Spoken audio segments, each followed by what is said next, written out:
to za ka rubuta yusufa sai ka rubuta a cikin fa'un din, sai ka sa fa'un din ake budewa, sai a sa sunan shi a sama na ta ƙasa, sai a rubuta ayyuha saddiqu. Wannan kafin din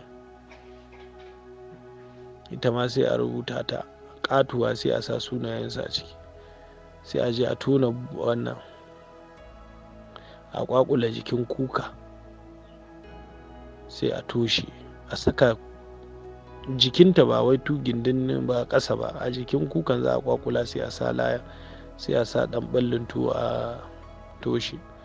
Amma yanda ake yi shine ana son ka samu tuwon ne, sai ka ɗauko shi za ka sa a baki, sai ka sake shi daga sama sai ya faɗi, irin ya zama kamar rabanka, sai ka sake shi sai ya zama ba rabanka ba. To haka ake yi, sai a tafi da tuwon aje a toshe wannan ramin da aka saka layan. Insha Allah za ta shiga hankalinta insha Allah. Tunda ba yawo take ba, auren ne ba ta so, to insha Allah aka yi haka za a kama ta.